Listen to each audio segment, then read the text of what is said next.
Hi everyone, it's Chenzo from Reality Art Pod. I'm here to talk about the challenge season 39, episode 8, titled Struggling to Hold It Together. Now, I watched this episode. I don't know what this episode title is about. Who's struggling to hold it together other than the production team? Previously on the challenge, mercenary Devin eliminated cheater and likely pumpkin eater Callum and made out with $10,000 from the prize pot. Before I dive in, I put a link in the subject of the video so you can watch my playlist of the rest of my recaps. So let's dive into it. Dracula Emmanuel is pissed that he was nominated. He's coming for Kylan, Horacio, and Big T. He says, if you take a shot at me, you take a shot at my family. After Callum's elimination, Michelle's friends encourage and console her. She tells us she fell in love on reality TV. The Americans discuss their next target. Jay wants Zara, Olivia and Asif want Melissa. Colleen, who's been invisible this whole season, talks about how she works in mental health and easily connects with guys but struggles with the girls.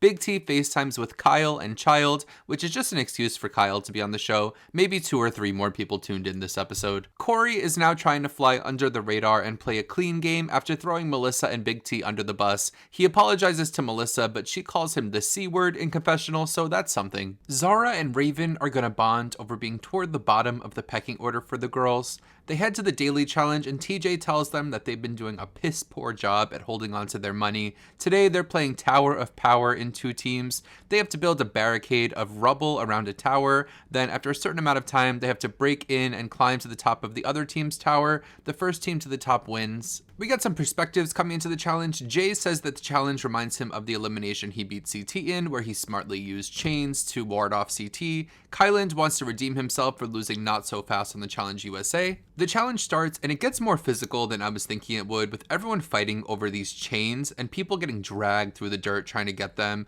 Literally everyone is fighting over the chains. Kyland ends up deciding to give up the chains, giving chain expert Jay the chains for his team. Kyland ends up causing confusion on his team. Mariah roasts Kylan, saying a Girl Scout could make better knots than him. So Jay's team is using chains, Kylan's team is using ropes. Asif is focused on lifting. He flexes at the camera and tells us he eats 5 bananas a day and bounces his eyebrows, giving us big Gaston energy for no reason. So the teams switch places. Kylan is trying to undo Jay's chains and gets whacked in the face by a chain and starts bleeding. Jay's team gets ahead because they use the chains. The orange team wins and they're safe, so Jay, James, Emmanuel, Corey, Zara, Berna, Nerys, Mariah, and Raven will be safe this week. Big T is not safe. She says, "Ay caramba." Kylan gets treated for his injury with a cabinet-grade band-aid. I'm just going to throw up a picture of the blue team, so whoever you're seeing is who's up for elimination. The orange team has to pick one woman to be up for elimination. The orange team decides to nominate Melissa.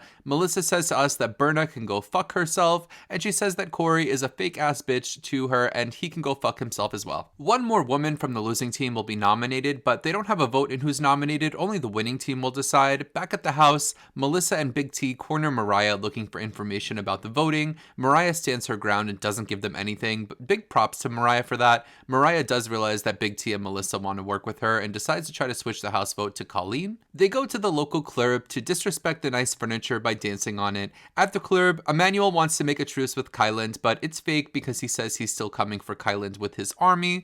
Melissa is on a mission to find out why she was nominated, and she confronts Berna about being told that Berna was the leader of nominating Melissa. Why does this even matter? But apparently Melissa's lying to everyone, telling them that they were the leaders in nominating her until someone owns up to it, and Raven does own up to it. Melissa starts popping off at Raven. This gets heated, and Melissa throws a full to the brim Diet Coke in Raven's face, to which Raven throws red wine at Melissa. You really should not throw a drink at someone who's drinking Merlot. Asif gets upset in confessional because some of the wine got on his shirt, and he got that shirt at Ross Dress for Less. Melissa has a confessional calling Raven a bitch for good measure, but truly, what did Raven do to you, Melissa? The next day, Big T sneaks up on Ed and startles him. This is unserious. Big T is offering Ed euros to save her. In the nominations, they obviously vote for Big T. Even Big T votes for herself. At elimination, the mercenary ends up being Casey, who, off the bat, I don't think anyone can beat, even the men. Melissa gives Casey a big old hug. In the draw, Casey pulls Big T, who Casey says was the one person she didn't want to go against,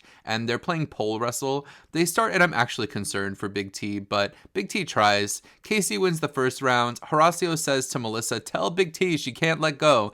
This is probably the most basic advice you can give to someone in pole wrestle, but okay. Casey does a good job being humane and not embarrassing Big T and is in control the whole time. Casey could have won this second round in seconds, but Big T wins round 2, and I truly believe that Casey let her have it. I'll add clips, but you cannot tell me that Casey is trying. She's just laying there and letting Big T drag her around a bit. In round 3, Casey actually tries. I don't think she even gives it her all, and she wins and takes $10,000 from the pot, so we have to say goodbye to Big T here, who gives Melissa a big hug. On her way out, TJ says that he knows that she'll be a champion one day. I love Big T as a reality TV player. I like the energy that she brings. She's a true underdog and is really rootable. I think she definitely had more great moments on some of her earlier seasons when she was more of a rookie, mostly because I think it's funny seeing more veteran players interact with Big T. I don't think that many people on this season really got a big kick out of her. I think she's an okay social player, mostly because she's just a likable person. I don't agree with what TJ said. I'm not very confident that Big T will ever be a champion. Just like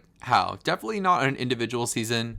I think the only way Big T really can win is if they ever did an Inferno or a Gauntlet type season, and they're not going to do that, but that would be really fun. But like I said, I do like Big T, and I would like to see her try a different show, maybe like The Traders, where it's not as physical. I do feel like she has what it takes to maybe win a social strategy game. That's all I really have to say this week, but next week it seems like we get some fighting, and the episode has banana in the title, so I guess the mercenaries bananas? I don't know what can really save this season, but if you're enjoying my videos, please don't forget to subscribe. I try to get these to you by Friday morning, but until next time, have a nice weekend. Bye!